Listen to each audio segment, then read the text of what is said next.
So it's my pleasure now to turn things over to Dr. Mark Lawrence, Director of the Global Center for Aquatic Food Security at Mississippi State University and Director of the Fish Innovation Lab, to officially get us started. So Dr. Lawrence, over to you.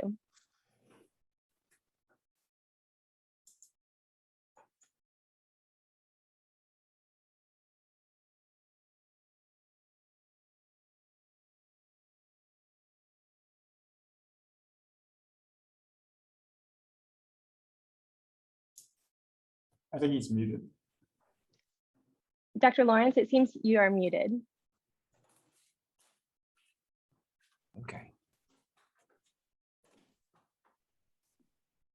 Okay, let's try this again. Good morning, good afternoon, and good evening, everyone, and welcome to this Borlaug Dialogue side event entitled Using Fish to Mitigate Malnutrition, Research to Test Innovative Sustainable Approaches. This event is organized by the USAID-funded Feed the Future Innovation Lab for Fish, which is also known as the Fish Innovation Lab, which is hosted at Mississippi State University.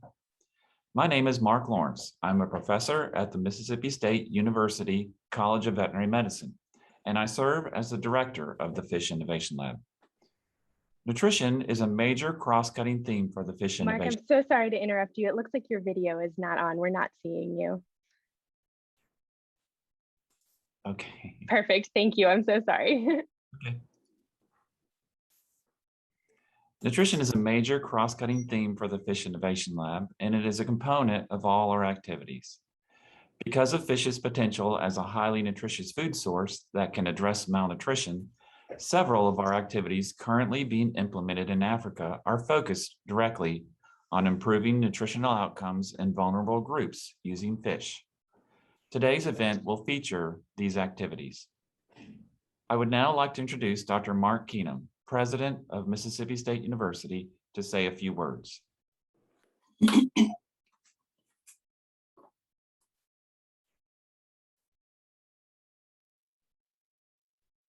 Hello, I'm Mark Keenum, the President of Mississippi State University and the Chairman of the Board for International Food and Agricultural Development.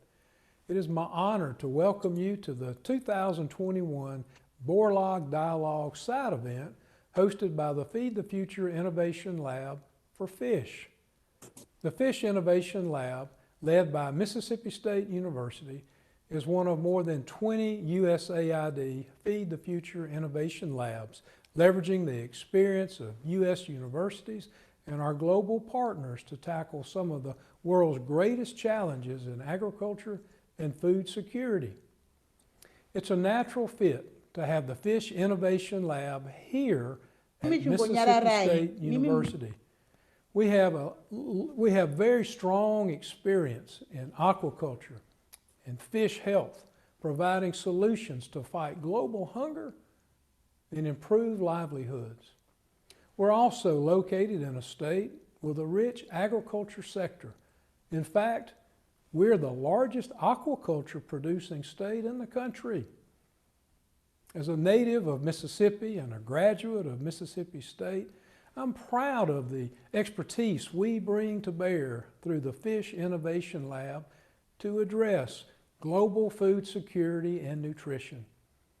Fish is an essential source of animal protein and income for people, particularly in developing countries. The Fish Innovation Lab has more than 20 research activities in 7 countries working to support the sustainable development of aquaculture and fishery systems for poverty reduction and improved food security.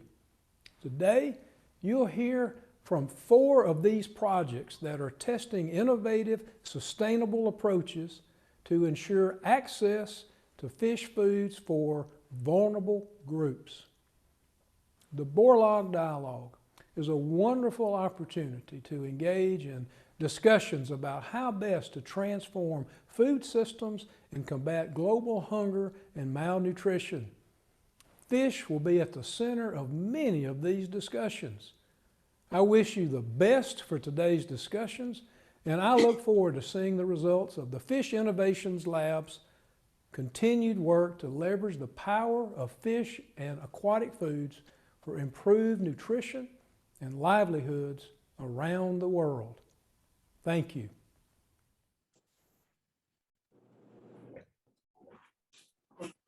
Thank you, Dr. Keenum. Now I would like to introduce Dr. Siobhan Leonard, Senior Advisor for Aquaculture and Fisheries at USAID, to give opening remarks.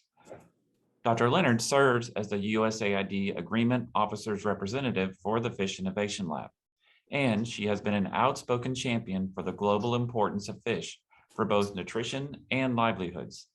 It is largely due to her vision and leadership that we are here today. Dr. Leonard, over to you. Thank you, Mark, for your introduction. 2021 is a pivotal year for aquatic food systems.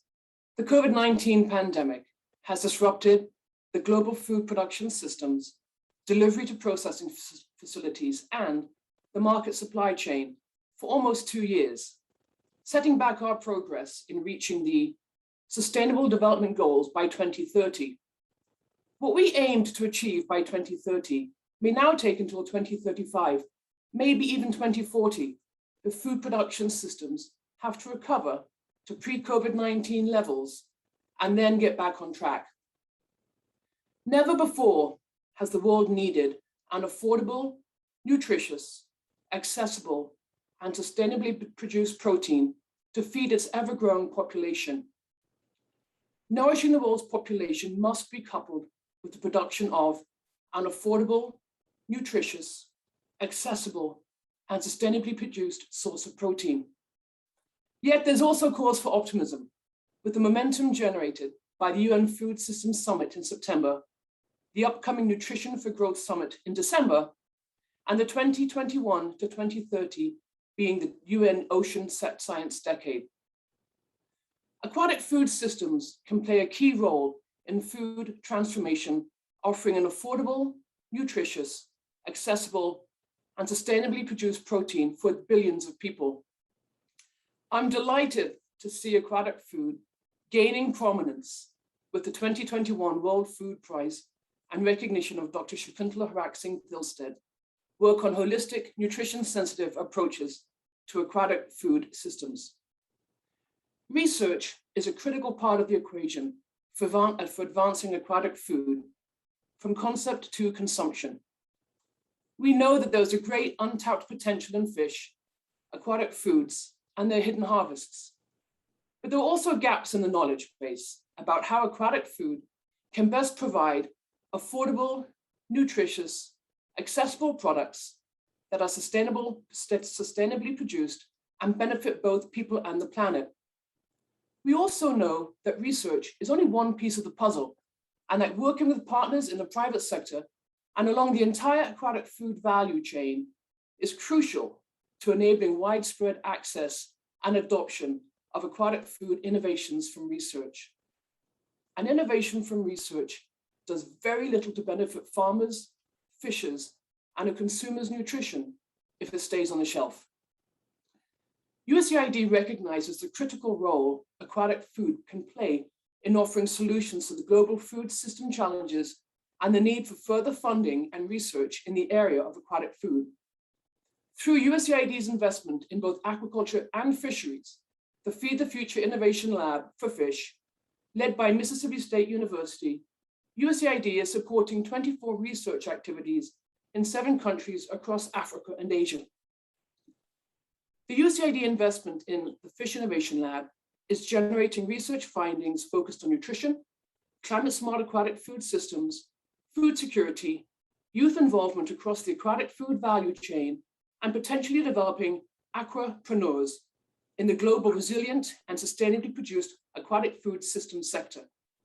4 examples are: the Fish Innovation Lab is working in nutrition with fish farmers, fishers, fish processors, and consumers to increase and improve consumption of fish and aquatic food as part of a healthy diet, especially for vulnerable groups such as lactating mothers and children in the first 1,000 days of life. The Fish Innovation Lab is working to enhance fish genetics that increase yield, survival and disease resistance, and lower feed conversion ratio, thereby contributing to food nutrition and for consumers, as well as potentially increasing incomes for fish farmers and fishers. The Fish Innovation Lab is addressing ways that climate resilient aquatic food systems can contribute to climate challenges, for example, through integrated rice fish farming systems and analyzing the aquatic food post-harvest value chain. The Fish Innovation Lab engages with the private sector to scale innovations from research, including sustainable alternatives to fish meal in fish feed with replacements such as yeast, algae, and black fly larvae, plus lean production systems for improving the overall operational efficiency of an aquaculture production system. But the proof is in the water. I look forward to the presentations ahead and the conversations that will no doubt follow on aquatic food systems from concept to consumption. Thank you, and back to you, Laura. Thank you so much, Dr. Leonard. Now I'm pleased to introduce the next portion of our event, where PIs from our Fish Innovation Lab research activities will share how they're testing innovative, sustainable approaches to mitigate malnutrition through fish and fish products. Our first speaker is Dr. Andrew Wamakota, lecturer and research associate at Pwani University and PI of the Samaki Salama activity to secure small-scale fisheries in Kenya for healthy nutrition and ecosystems. Dr. Wamakota, over to you. Thank you, Laura. I'm very happy to be presenting the Samaki Salama project today on behalf of the team members, Laura Inati, Austin Humphreys, and Elizabeth Kamau. Now, this project is being implemented in coastal Kenya, where standing prevalence among children less than 5 years is 39%, well above the national average of 26%. Now, this is partly due to low dietary diversity, especially in vulnerable groups. Now, marine fisheries, which are otherwise critical in addressing these deficiencies, are chronically overexploited. This underlines the need to ensure access to and more equitable distribution of fish foods across populations. Now, the goal of this project is to test the effectiveness of nutrition-sensitive intervention to address malnutrition and its intersection with the nutrition security and fishery sustainability by improving nutrition status, focusing on child growth and fish intakes, increasing sustainable fisheries yield by focusing on enhancing microfish percentage in catch, and also increasing diet and health, as well as fisheries earnings. Now, to test the effectiveness of this intervention, we are conducting an individualized control study in Kilifi County, Kenya. The sample is divided into three. First is the control, where we have no intervention at all, the fishes and mothers. And the third is an intervention focusing on social marketing plus fisher gear modification and training. Now, we believe that nutrition social marketing, especially through the use of t-shirts, stickers, flyers, cooking classes, and meetings with fishers and mothers, will have implications on nutritional awareness across multiple stakeholders. We also believe that gear modification and fisher training will promote increased utilization of modified traps and lead to increased catch diversity. And we also believe that fishers will gain a competitive advantage when using these new gears by fishing new habitats to catch previous integrated species, this time in novel ways. We also believe that this type of intervention will reduce fishers' dependence on one group of fish species or a habitat, and by so doing, buffer them from potential market variability, and secondly, enable them to be more resilient to environmental change. Thank you so much.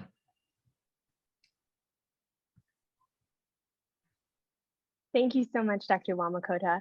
Our next speaker is Dr. Kathleen Ragsdale, research professor at Mississippi State University and PI of the Fish First Zambia activity, which focuses on research for development and scaling staple fish products for enhanced nutrition in the first 1,000 days of life. Dr. Ragsdale, the floor is yours. Thank you. Thanks, Laura. So Fish First Zambia is led by myself, Mary Rubahidi of Mississippi State University, and by Netsaya Mudeji of World Fish Zambia and Pamela Marinda of University of Zambia. Shakuntala Thilsted of World Fish, who is this year's World Food Prize winner, serves as the contributing researcher on our project. And her work on drying small fish actually was the inspiration for our projects in Zambia. So Fish First Zambia is focused on developing and scaling staple fish products for enhanced nutrition in the first 1,000 days of life. And that's from conception to a child's second birthday. So Fish First Zambia has 3 phases. In phase 1, which I'll be talking about in our breakout session today and hope you guys can attend, we conducted survey work among 484 men and women fishers, processors, and fish sellers at Lake Kariba. Our tools included the Women's Empowerment in Fisheries Index, the Post-Harvest Fish Loss Assessment for Small-Scale Fisheries, which we developed in cooperation with Elin Terrell, Mary, Netsaya, Pamela, and myself, and also the Household Hunger Scale, which we adapted from the original Household Hunger Scale, and 2 widely used minimum dietary diversity tools, one for women of reproductive age and one for the mothers of children who are ages 6 to 23 months old. So during phase 2 and phase 3, which we are just starting up now, we're going to be taking a deep dive into developing and testing a dried fish-based multiple micronutrient powder prototype that we are calling Comfa Plus Fish. That is complementary food for Africa plus dried fish powder. And the reason that we're focusing on dried fish is because it's a staple food across Zambia, Sub-Saharan Africa, and the world, and it will be a key ingredient of Comfa Plus Fish. Our goal is to provide a tasty, low-cost, and higher quality source of micronutrients and protein for vulnerable young children. So why dried fish? Even when consumed in small quantities, dried small fish add protein, fat, more than 15 essential micronutrients and vitamins like A, C, B12, E, and D. And they are consumed worldwide, and that makes dried small fish such as chisense, which are popular in Zambia, as an extremely affordable, tasty, and highly nutritious product. And as they're a staple food across Sub-Saharan Africa and the world, they hold great potential to address global hunger and improve nutrition among vulnerable populations. So this sums up our snapshot overview of Fish First Zambia. And in our breakout session today, we'll be focusing on, as Gina Kennedy, who will be our facilitator, as she put it, Fish First Zambia's contribution to innovation to measurement. And these are the tools that we've developed or adapted to more explicitly capture the experience of fishers, processors, and sellers whose livelihoods are embedded in small-scale fisheries. So we hope you join our breakout session. Thank you. Thank you so much, Dr. Ragsdale. Next, we'll hear from Dr. Brietta Oakes, Assistant Professor at the University of Rhode Island and PI of an activity examining the micronutrient impact of oysters in the diet of women shellfishers in Ghana. Dr. Oakes, over to you. Great, thank you, Laura. I'm excited to be presenting on behalf of research being conducted in collaboration with my colleague, Dr. Seth Adu-Afarwa at University of Ghana, who will also be available in the breakout session today. So we're really interested in solutions that address iron and zinc deficiencies. These are key global nutrition problems that disproportionately affect women. One of the reasons we're focused on these is that if a woman becomes pregnant while experiencing iron and zinc deficiencies, her infant is at higher risk for preterm birth, low birth weight, and the woman herself will be at higher risk for postpartum hemorrhage if she has an iron deficiency. And that's the leading cause of maternal death globally.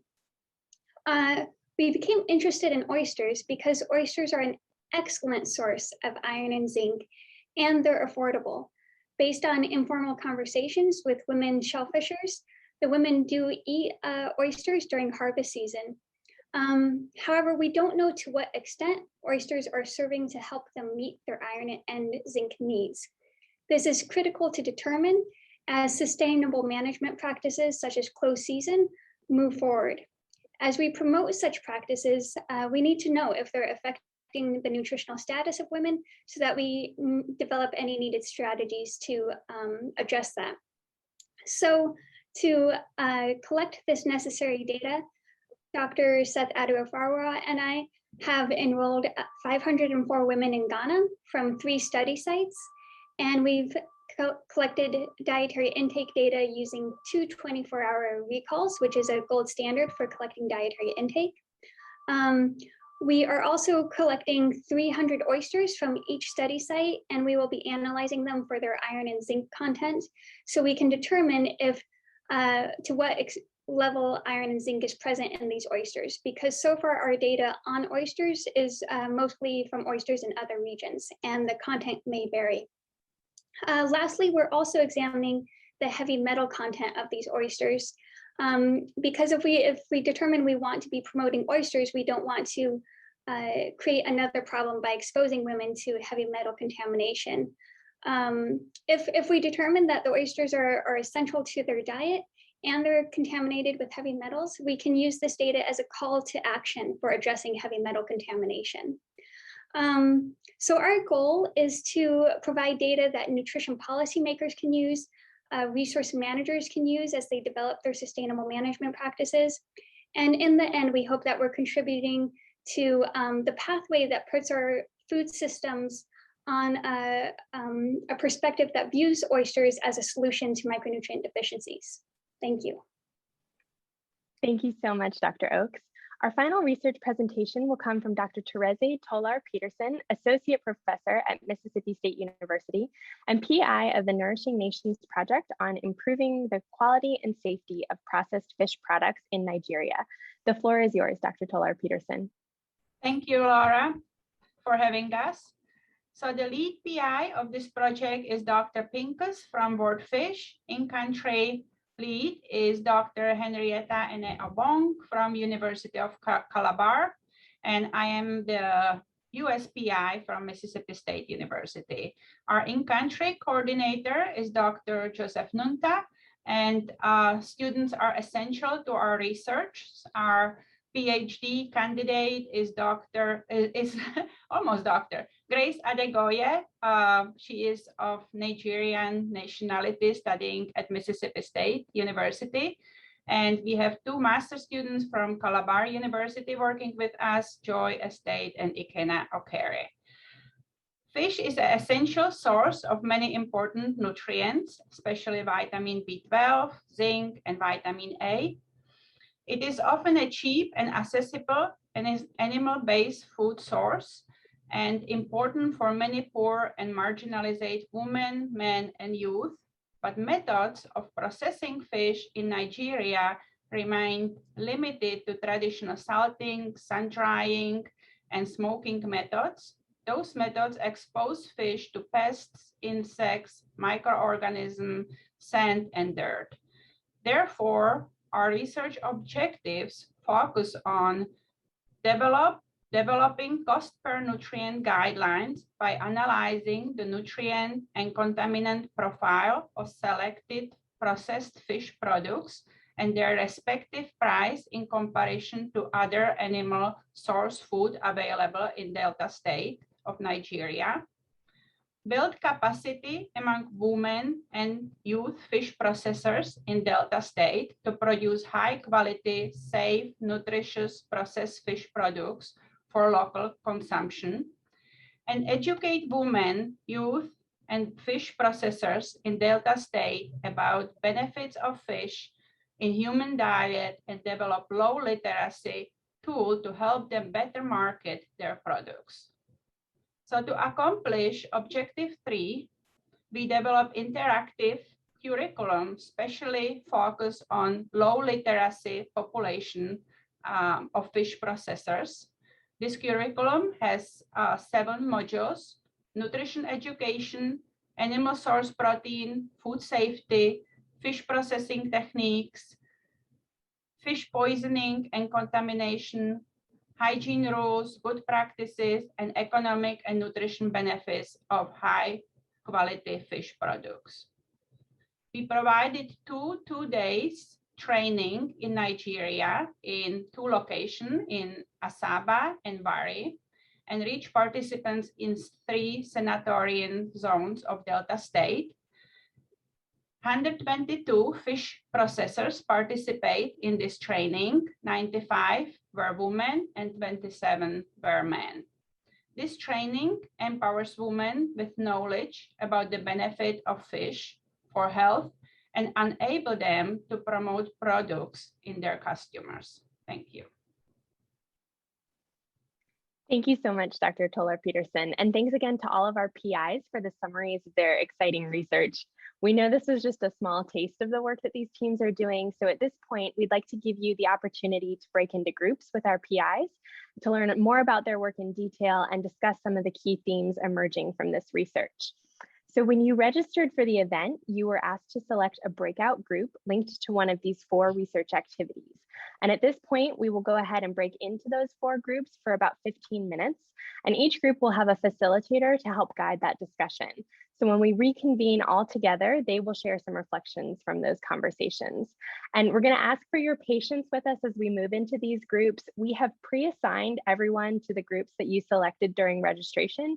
But if you didn't register for the event with a Zoom account, that assignment may not work. And we've been having some technical difficulties with our links this morning as well. So we will work through our list and manually move you to the correct breakout room, if you do not get there automatically.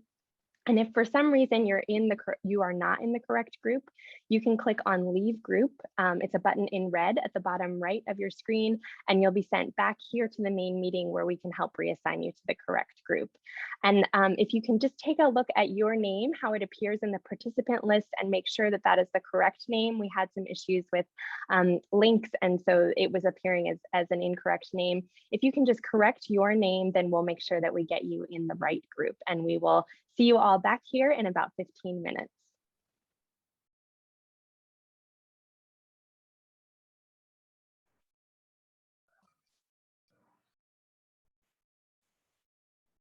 Okay, I think I will go ahead and get started. We have very limited time. We were delayed in part because of some technical issues with the link. My name is Laura Iannotti, and I'm the facilitator for this breakout session. I'm an associate professor and director of the E3 Nutrition Lab at Washington University in St. Louis. I also have the good fortune of being one of the PIs on the Samaki Salama project. So already quite familiar with this project, obviously. The way this will go, so first of all, welcome and thank you for coming to our breakout session. I will look for raised hands, and hopefully everybody's familiar with how to do that. If you click on the reactions button at the bottom, you can find the raise hand feature.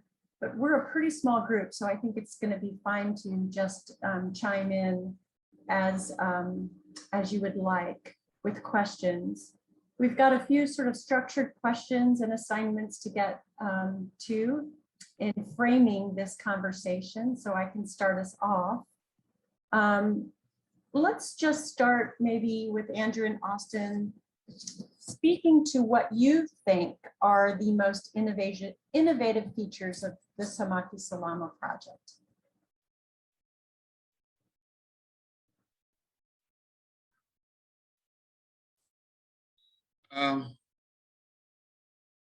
Maybe I'll go first, Laura, and then I think Austin will rein. I think the innovation behind the project is that it is using a number of methods to achieve goal.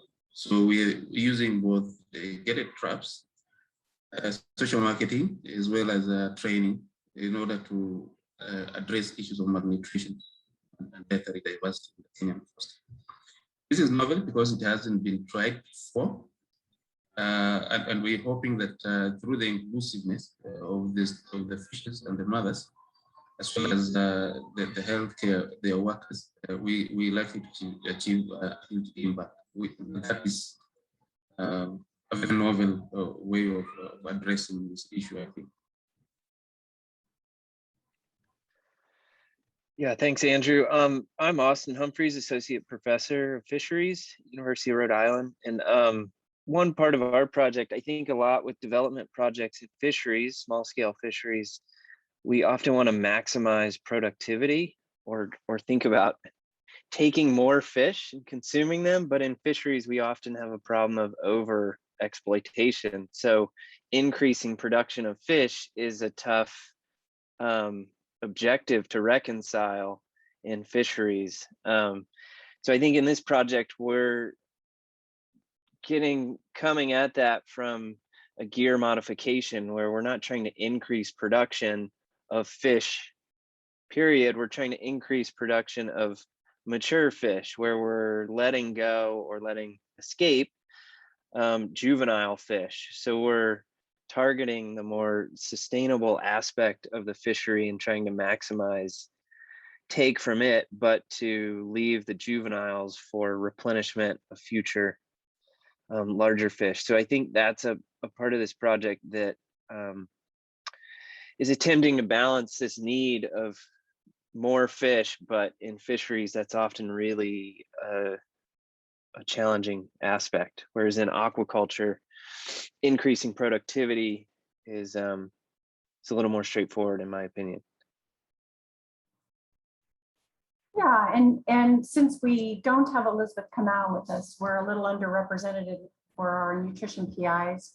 But what Andrew and Austin have just described is the sort of the fisheries side of Samaki Salama. And one thing we've tried to do is to unify that with the public health nutrition, hypothesizing that increased sustainable production of fisheries will lead to, with the social marketing intervention, improved child nutrition. I think I probably should have started also with just making sure everybody's pretty clear on the research design. We had very little time to present. Are there any questions about the design or objectives to begin, even before we go into questions?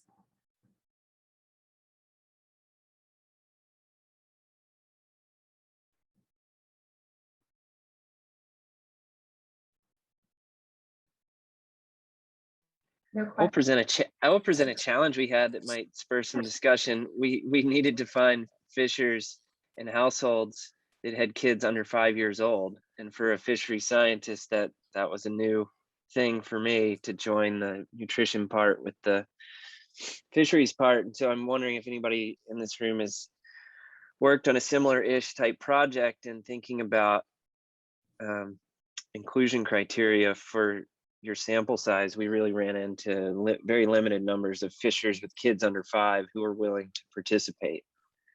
So we had to shift on the fly there. Are the participants coming from, what's your sort of disciplinary backgrounds? I'm curious, people who are joining the call. Feel free to introduce yourself. Again, we're quite small, it looks like. So we have that capability.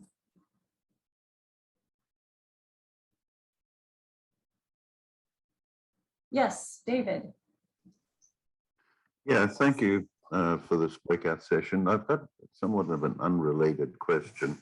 I'm an extraordinary professor at the University of Pretoria Veterinary School in South Africa, and I work with a number of other countries within Africa in terms of aquaculture and along all of the same general theme.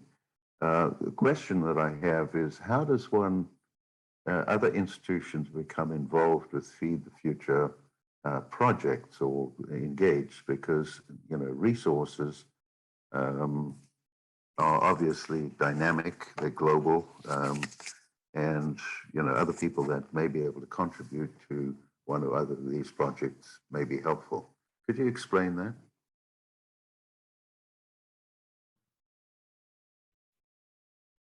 Austin, do you want to direct reply to this since you are at URI? In terms of getting involved with the Fish Innovation Lab, and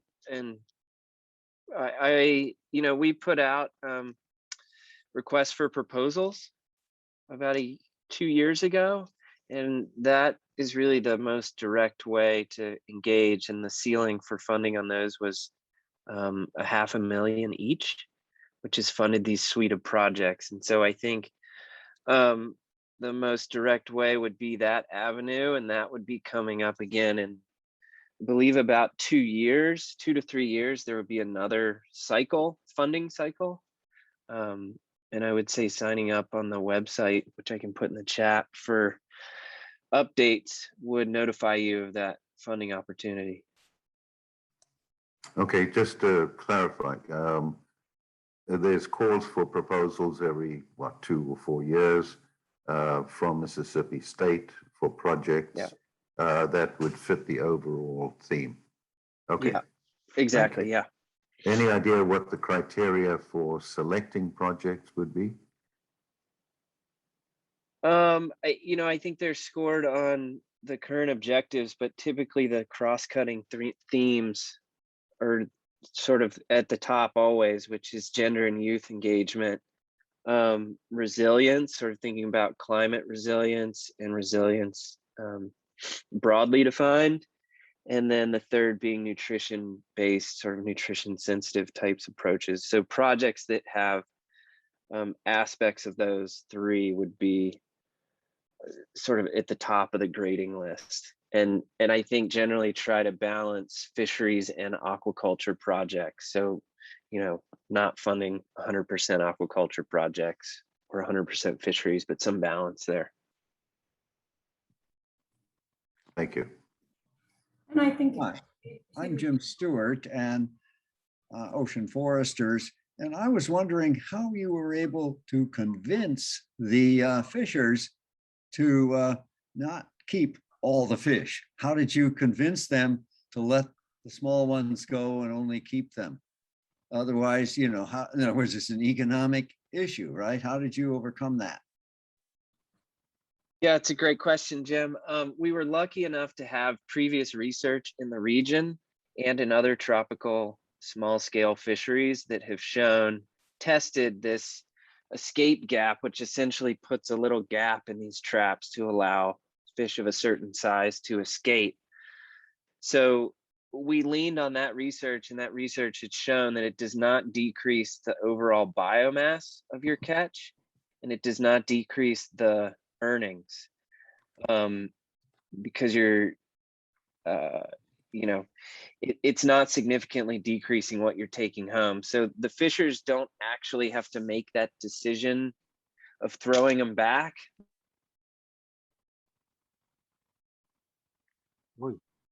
Got The it. escape gap lets them escape, and some of that research actually is coming out in other parts of the world that are showing, there is a slight decrease. So this is a conversation we're having, and it's not crystal clear, but prior work has shown it doesn't significantly decrease these things. So we showed those data.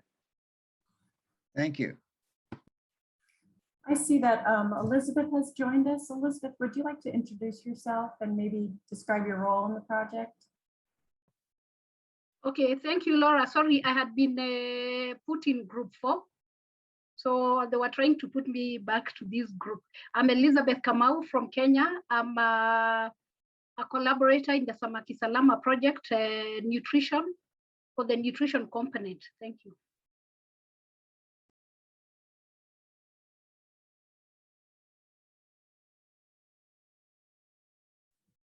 One other point maybe to Jim's question, another challenge that Samaki Salama has had is in not only convincing the fishers to keep the larger fish, but also, to give some of their catch to their children. Andrew, could you talk about that a little bit, like how we're going about working with the small fisher households to convince them to keep some fish in the household for the vulnerable groups?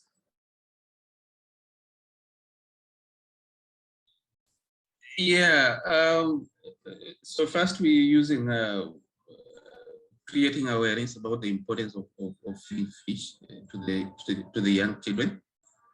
And we did this initially at the beginning of the project, and at every opportunity we hang on that to bring that information home.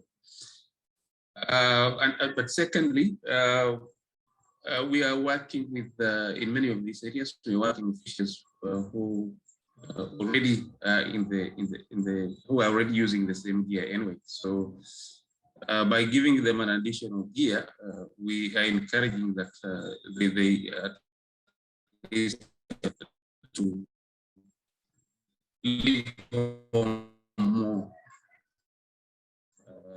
to be able to feed and their families. So there is actually increase in the types is what we hang on to drive that home.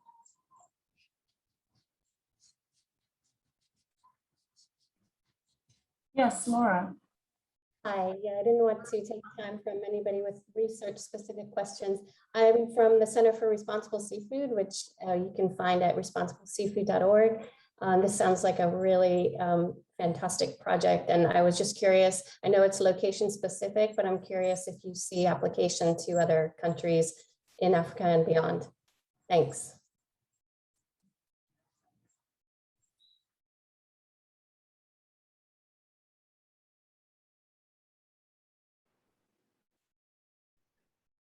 Is Gina Kennedy there? Gina is our facilitator, but she was having a little bit of trouble getting on. I don't think she's on, Kat. She's not on? Okay, well. Then I don't see her on my screen, but maybe we have been having difficulties with the links. Yeah, I know someone was sending me a note that their name was listed under Brietta Oaks, but I didn't know who it was. So I thought that might be Gina. So I will go ahead and facilitate myself here. So, I think Mary is on the line, and I'm not sure if our other colleagues, Pamela Miranda of University of Zambia or Netsai Mudeji of World Fish Zambia are on. But if they are, please speak up and join us. So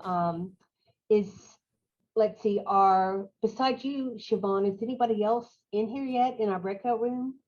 Yeah, so we have Shakuntala, Kariba, Andrea, oh, wonderful. Pamela, Alana, Fatis, Jennifer Crum, Mary Jane, Jan, David, Molly, Ueta, and Carl so far. Apologies for mispronunciations of any names. Fantastic. And congratulations again, Shakuntala, on your World Food Prize Award. And I've heard you're going to share out the award with everybody on this breakout room today. Is that correct? Thank you so much for having me. It was so great to hear you talk and hear you talk about the project in Zambia. I hope one day we can travel together in Zambia. Yes, I do too. And I think that Siobhan said that Pamela is on from Zambia. Is that right? Pamela Anderson.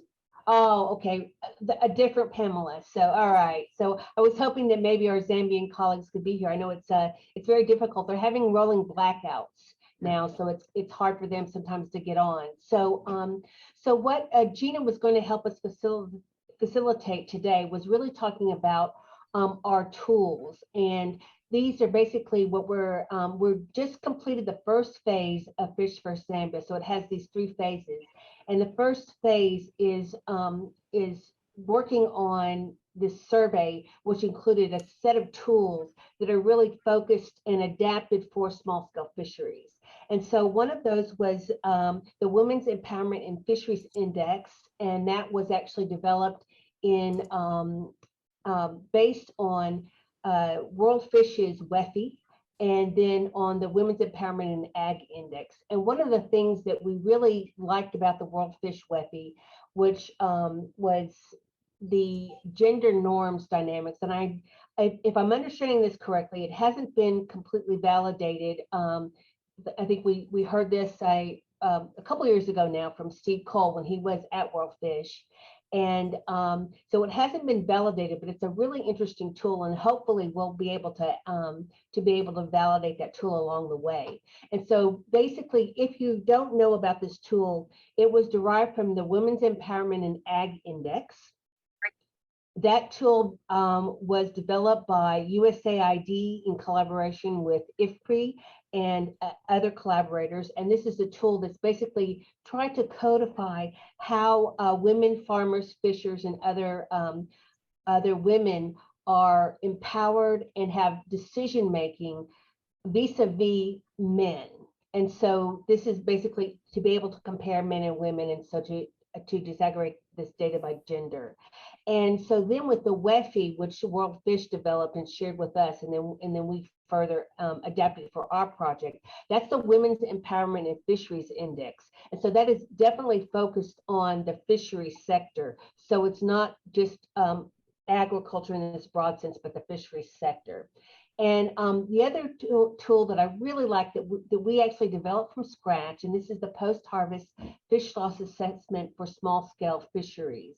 And we developed that in a collaboration with Elin Terrell of the University of Rhode Island, and she's also the co-director, or the, I don't think they call it director, they call it something else, of the Fish Innovation Lab. So my apologies for forgetting the title that they're using, because I'm also with the Soybean Innovation Lab, and we use the term director. So sometimes I get the wording wrong. So the post-harvest fish loss assessment looks at fishers, processors, and sellers, and how post-harvest loss appears across their value chain. And so we're really excited. Hey, there's Mary. And, hi, yay, Mary. And Lauren got put in our group. There's Lauren. Hey, Lauren. It was meant to be. Yeah. And Gina, on the wrong project all along. Gina's still trying to try so hard. Gina's on. There's Gina. Yeah, so basically, Gina, I've been pretending like I was you for the last couple of minutes. So I don't know if you want to jump in now, but I was just basically going through our tools, and I was down to the post-harvest fish loss assessment. So if you want to jump in and speak to the group as our facilitator, that would be fantastic. Well, thanks, Kathleen, for just taking over the baton so elegantly. I'm actually really interested to hear about the post-harvest tool that you developed as part of your key innovations in measurement. So maybe you could finish with the innovative measurement tools, and then we can take some more questions from the group. And then after that, we can see if we can answer some of the discussion questions. So apologies for the technical difficulties, but I'm glad Gang of Eight has gotten reunited here on this platform. Thanks.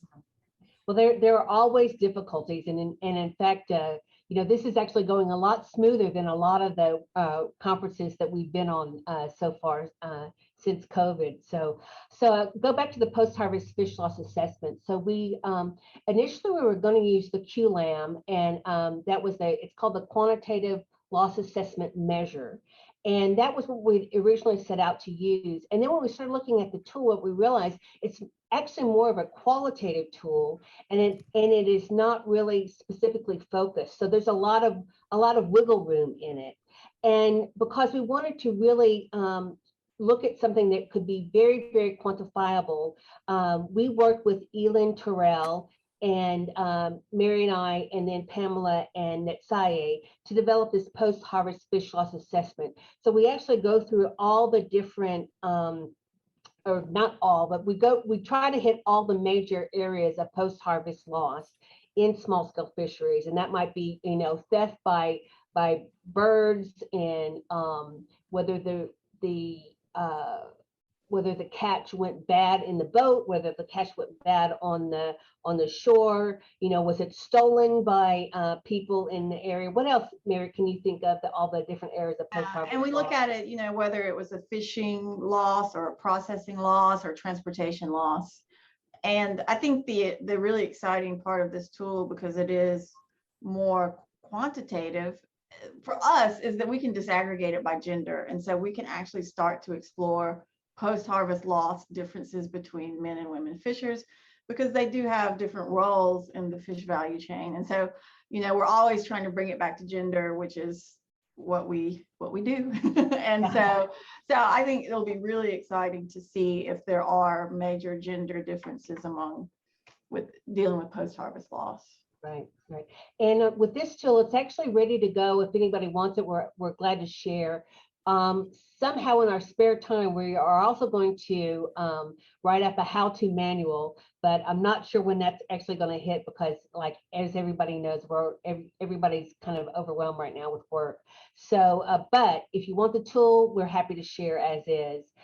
We also worked on the household hunger scale too, and this was actually derived from Ballard et al.'s household hunger scale, which was an original scale where they looked at household level hunger. And what we wanted to do was to actually look at, to disaggregate that by the individual's experience of hunger and then their perceived notions of what is going on in a household. So the original scale just basically said, have you or anyone in your household experienced this? So it's all jumbled together. And what we did with that was we parsed those two things apart. Mary, do you want to add anything? Yeah, that always made us crazy when we analyzed that data, because that's a big difference between you personally and your household.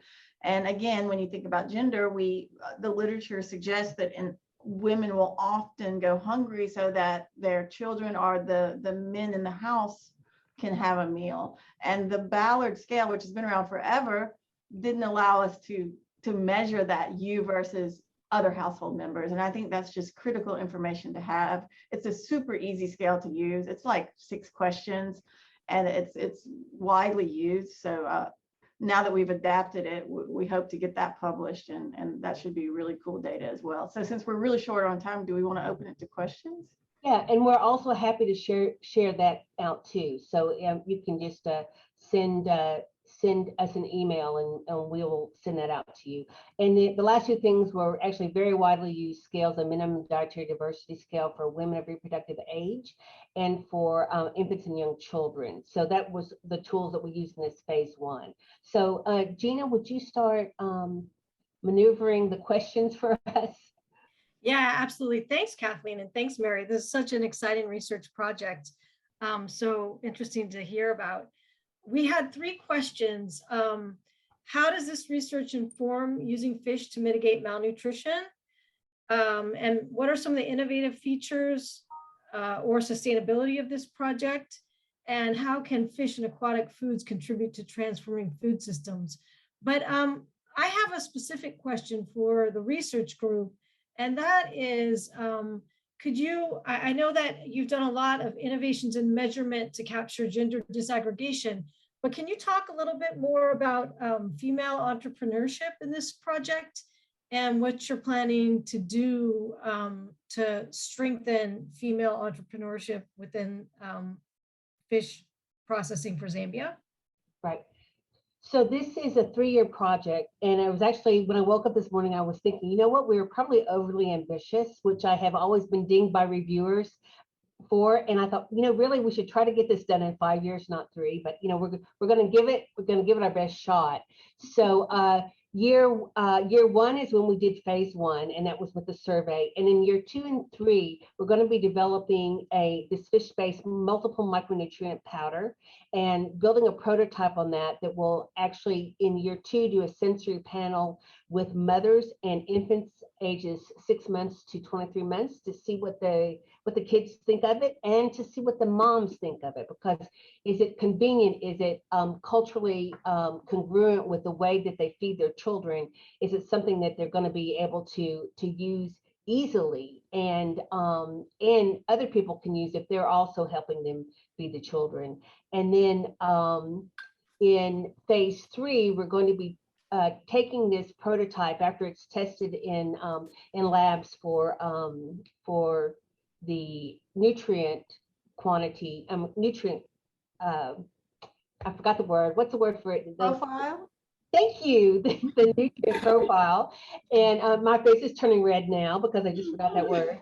So, so then what we're going to hopefully do is to be able to make this a product that women and young adults can actually produce and then sell themselves. So that was the goal on that. And it looks like we have said 106 seconds left. Shakuntala, did you want to add anything? Yeah, yes, Mary, just this is to you, Kathleen, you and Mary, just one thing. It's great with the it's great to see that the tools you're using and the results you're getting are going to be gender disaggregated. It would be also nice if you can talk a little bit, if you can make us a little comment about youth, about young women also, because in the UN food system, I'm sure you're collecting your data by both sex disaggregated and age disaggregated, because in the UN Food System Summit and going forward, we have quite a focus on youth, young women, young men, because there's no way we can meet the sustainable development goals if to 2030 and beyond if we do not include youth. So if you could just make a point about young women. Thank you. Okay, do you want to take that? Oh, yeah, yeah. Can I say something? Yes, No, yeah. I think that's Nitsaye.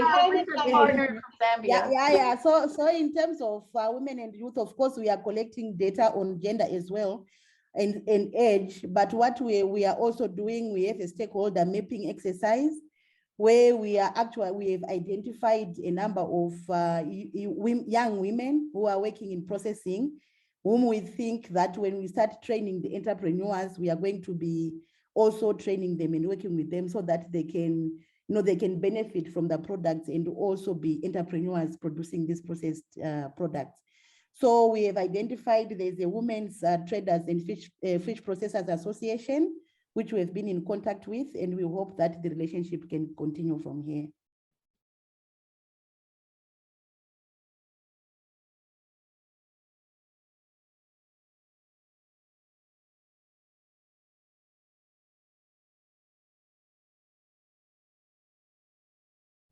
So maybe I can start.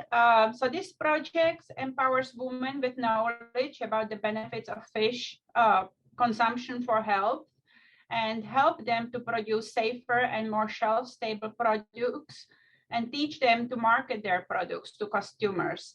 And I'm gonna ask Grace to tell you a little bit maybe about the training she did just recently in Nigeria, but Dr. Lawrence is here, so we can go back to our original plan maybe.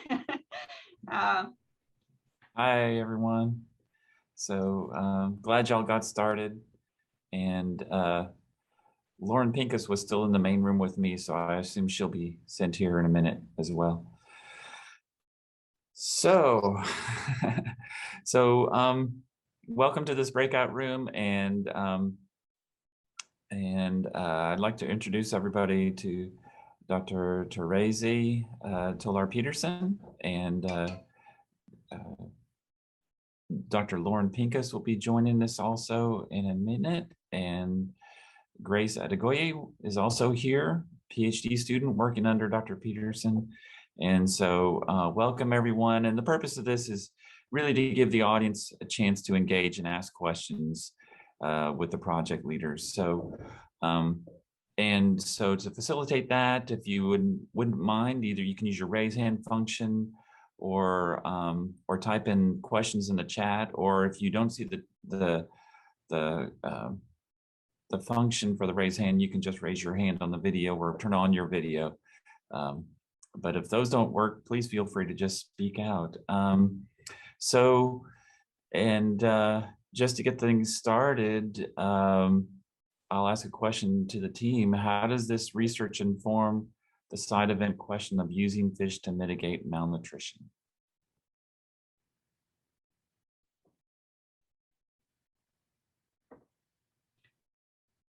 Yes, so again, I can start. So fish is the cheapest source of protein, but it is at the same time the superior source of protein regarding nutrition because of the vitamins and especially the content of omega-3 fatty acids, which we know is essential for brain development of children, essential for lactating women, for pregnant women. So that's one of the reason that fish could be essential to mitigate malnutrition in the world, especially in low-income countries. But I let Grace to maybe add to it. Yeah, thank you so much, Dr. Tolar-Peterson. Like you rightly said, also we with research, we know that women in low-income country and with low literacy, they may not utilize the nutrition information provided, and they are less likely to meet up with the dietary recommendation, for fish intake. So this research has helped to develop educational material, especially on fish consumption, so that they can understand this information and also understand the benefits of fish consumption. So we've done that successfully.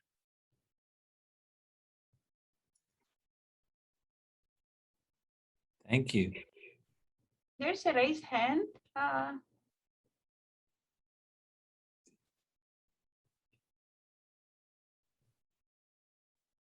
Yes. Mm-hmm. Would you like to ask a question? Yes, I would like to ask a question. Good evening, everybody. My Good name evening. is Ngozi Ogugwa. I work with Nigerian Institute for Oceanography and Marine Research in Lagos. So my question is, what kind of products are you looking at? What kind of value addition products are you looking at? This is part one. When you answer, then I can proceed to part two. Thank you. Okay. So can I go on? Yes, please.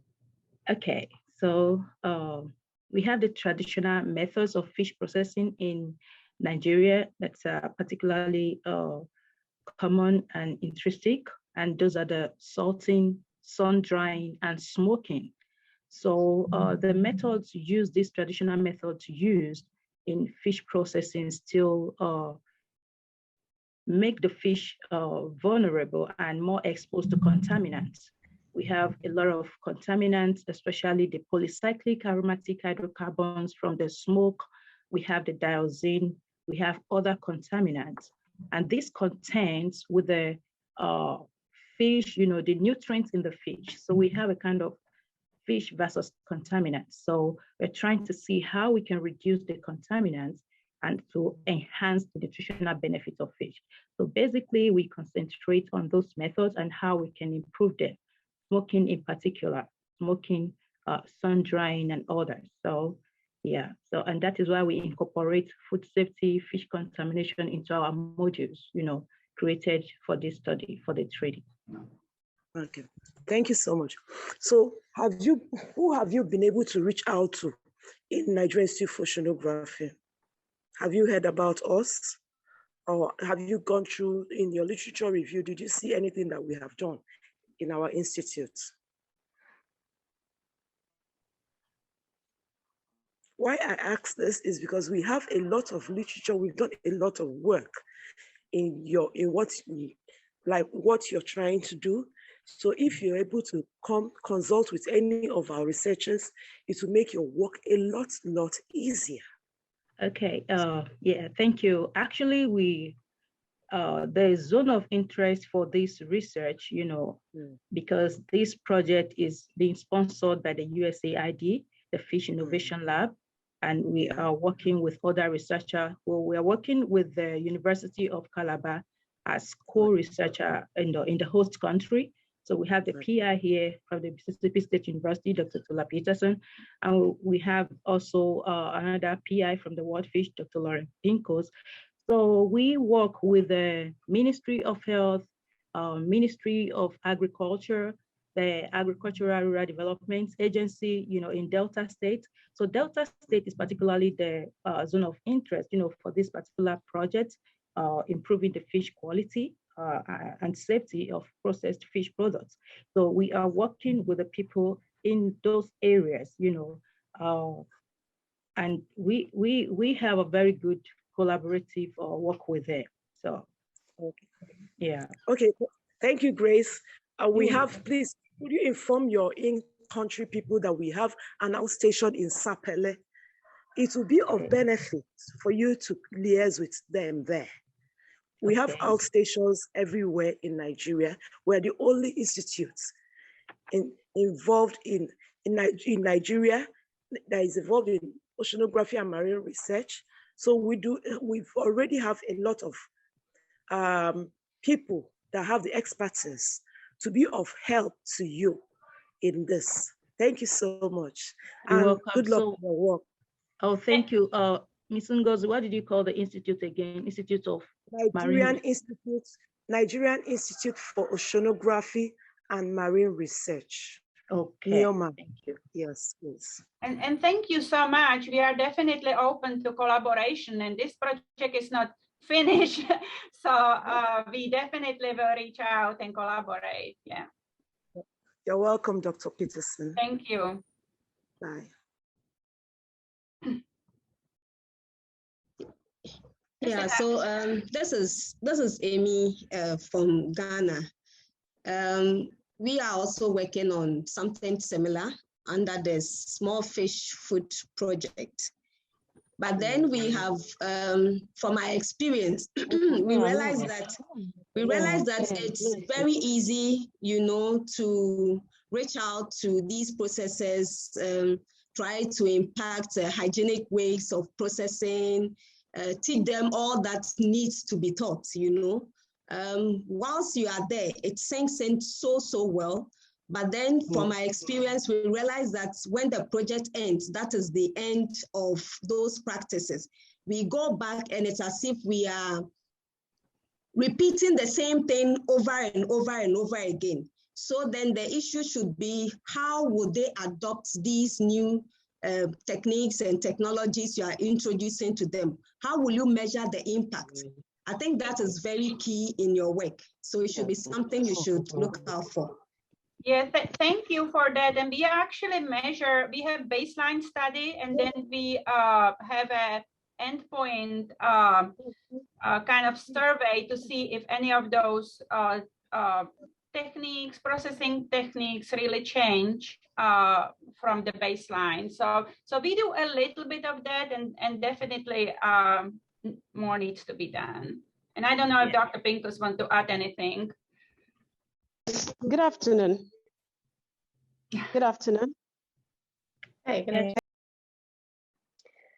Okay, hello everyone, welcome back. I know that transition is always a bit jarring, so I hope we didn't interrupt too many conversations there.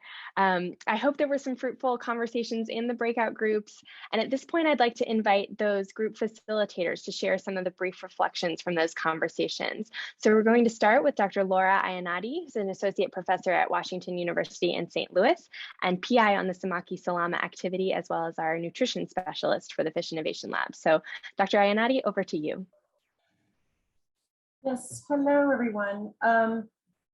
We didn't have much time. I think that was probably true for many groups, but we had some good questions, primarily concerning the sort of sustainable fisheries approach that we're using in Samaki Salama. And we talked about that also being one of our innovative features, so that not only are we working to improve young child nutrition in the small fisher households, but Samaki Salama is also doing this in a responsible way, using modified traps to help ensure that the larger fish are retained, kept, and the juveniles escape from that. So that was one of the questions. We had another conversation. People are interested in getting involved in the Fish Innovation Lab more broadly. So that's a nice opportunity for us to encourage people to apply moving forward for some research projects within the Fish Innovation Lab.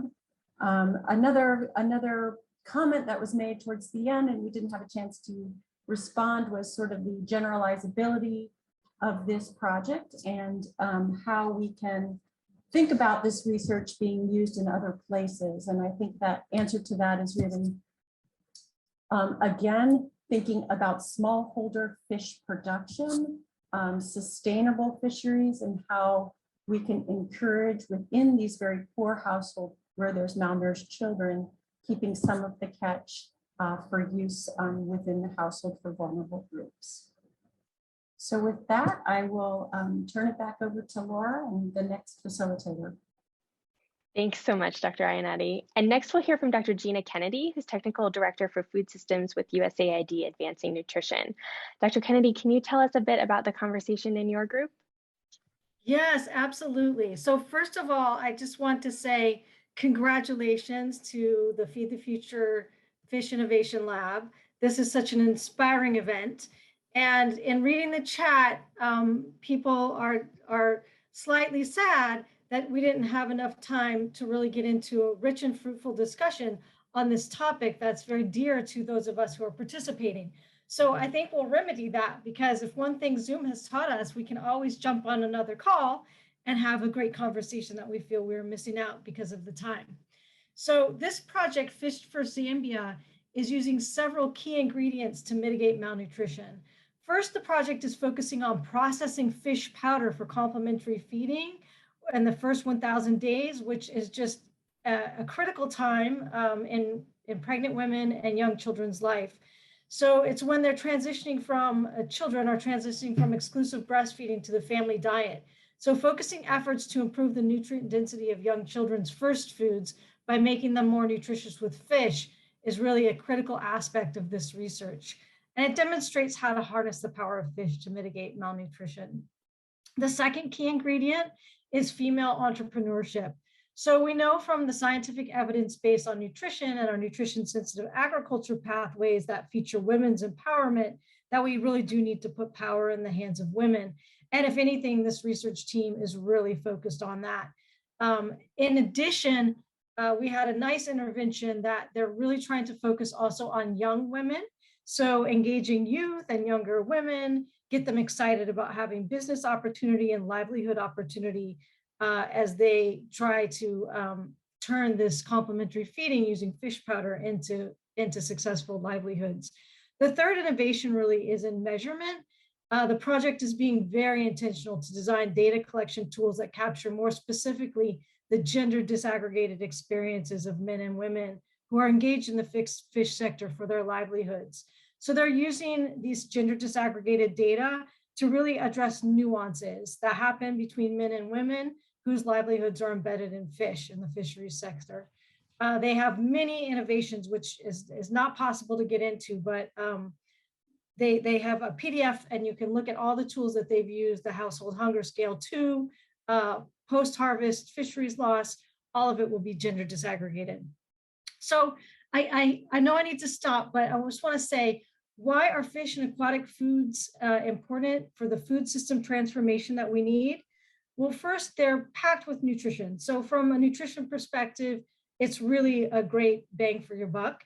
Second, they're completely culturally appropriate. Cultures all over Africa and Asia consume fish daily. So it's not that we have to convince people that this is culturally appropriate for them. It already is. And I think the third thing I'll close with is that these products, there's a wide range, but they're affordable. So being somebody who studies food systems, affordability is a major barrier to consumption, and it influences consumers in their decision-making. So focusing on fish and aquatic foods as nutrient-dense, culturally acceptable, and really affordable product makes a lot of sense for where our food systems need to go in the future. Thanks. Thank you so much, Dr. Kennedy. Our next group is facilitated by Dr. Mark Lawrence, Director of the Fish Innovation Lab. So Dr. Lawrence, over to you. Thanks, Laura. I was in the Nigeria team meeting, Nourishing Nations, and we had a short but very productive discussion, and there were some connections made. And of course, discussion centered around fish being an inexpensive and high quality food source. And it's very, as Gina mentioned, very culturally accepted in Nigeria. And but particularly women in Nigeria may not have access to the fish, and they may not be optimally utilizing the nutritional quality of fish, and they may not be meeting the nutritional recommendations. So this research helped develop materials to train women in using fish to meet their nutritional requirements and improve their diets. And of course, a major focus of this project also is on fish processing. Traditional fish processing in Nigeria uses either salting, drying, or smoking. And there was discussion around the fact that these processing methods make fish more vulnerable to contamination. And so the balance between improving nutrition and the potential for contamination and these processing methods and how they can impact nutritional quality was had. And so connection was also made with the Nigerian Institute for Oceanographic and Marine Research to share resources and collaborations. And this institute has already developed some materials and done some work in this area. And so some valuable connections were made. And I would just like to point out in general, our group was well attended by several scientists and stakeholders in Nigeria. So it was really valuable for making connections. But another question centered around how to promote adoption and measure impact. And so although there wasn't time to fully follow up on that question, it is important. And the group is using baseline studies and an endpoint survey to measure the impact of what they're doing. But this is an important concern for sustainability of the program. And so, and there was also, and I believe another participant in question we didn't have time to get to, so hopefully we can facilitate getting those questions and connections made. So for anybody in our group who didn't have time to get their connection, please put your information in chat so we can share your information out with the teams to continue this conversation that we started today. Thank you. Thank you so much, Dr. Lawrence. And yes, thank you for saying that. Please do share your information here in the chat, and we can share the Fish Innovation Lab email address as well and make those connections and potentially follow up with maybe a future event or activity where we can continue these discussions. So our final facilitator is Dr. Elin Torrell, Director of International Programs for the University of Rhode Island's Coastal Resources Center and Deputy Director of the Fish Innovation Lab. And Elin will also introduce the final portion of our event. So Dr. Torrell, the floor is yours. Thank you, Laura. So I think that our group actually talked about many of the same things that the other groups talked about. We did have a conversation about oysters. So I guess one of the innovations of Breeze and Set's project in Ghana in West Africa is looking at oysters as sort of a nutritional source of iron and zinc. And we recognize that oysters haven't really been promoted much by nutritionists, but that may be something we want to look into. And on the other side, we discussed how, as we are promoting oysters as a source of food and nutrition in terms of iron and zinc, that we need to make sure that we don't over-harvest. And that's why this project has this combination of promoting closed seasons of oysters and at the same time promoting it as a nutritional source. And finally, of course, it's again a very, very strong focus on women's empowerment and getting money into the hands of women. And I think that's something we see as a theme in all of the Fish Innovation Lab presentations that we've heard today. So I think that's all I wanted to say about our presentation. So I will be moving into presenting our last speaker. So we're so pleased to have Dr. Shakuntala Tilsted here today. Dr. Shakuntala is the global lead for nutrition and public health at World Fish, and she is the winner of the 2021 World Food Prize for her really groundbreaking research related to nutrition sensitive approaches to aquaculture and food systems. So I welcome Dr. Tilsted to say a few words here as we end our session. Thank you, Ellen. And it's great to be in this session, this event with so many faces and meeting so many of you whom I haven't been able to meet for such a long time because of the situation we are in now with the pandemic. And it was also great because everything I heard was music to my ears. And hearing Gina, hearing all the others talk, it was so great. And also, I really enjoyed, if I should pull out one thing, I enjoyed it all, but what I really enjoyed was the session on oysters because of my fundamental point that I keep making. We should be talking about diversity of aquatic food systems, and that shows the diversity.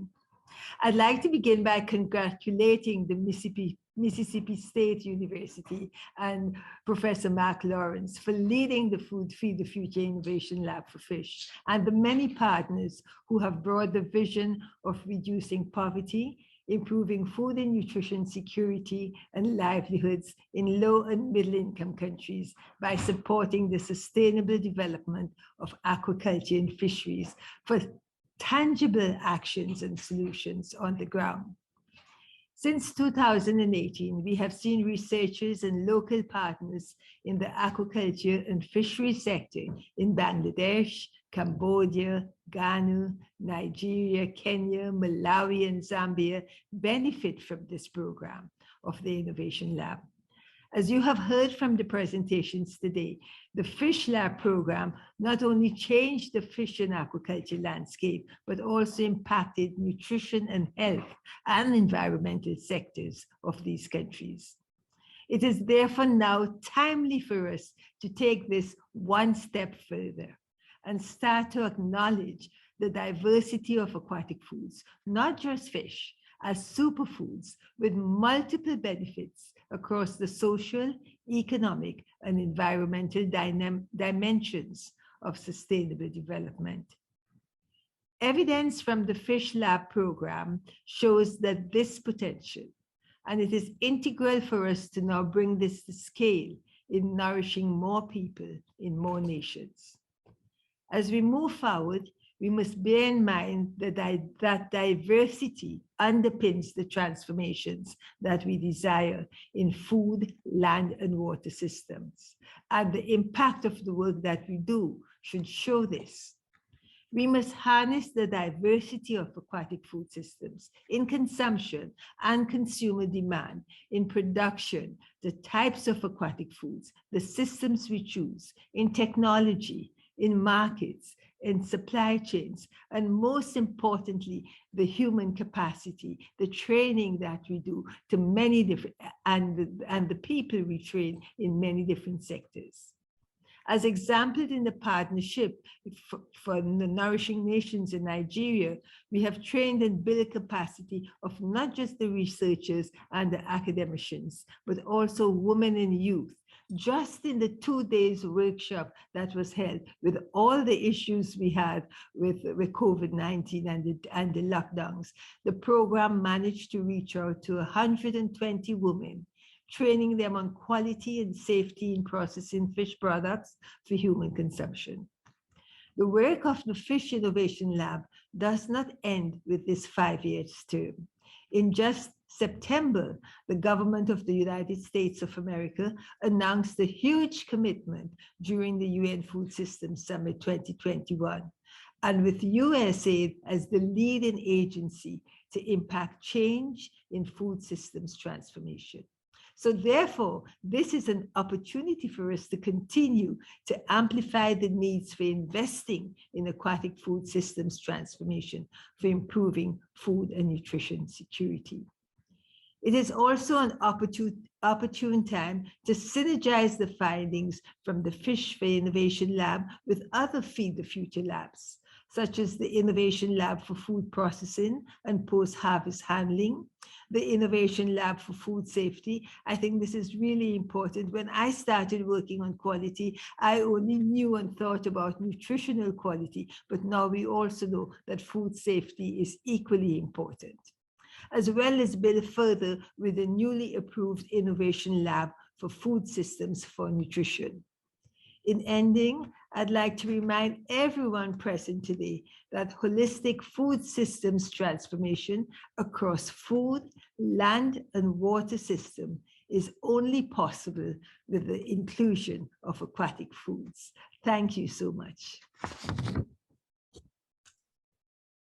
Thank you so much, Dr. Thilset, for joining us and for your inspiring words.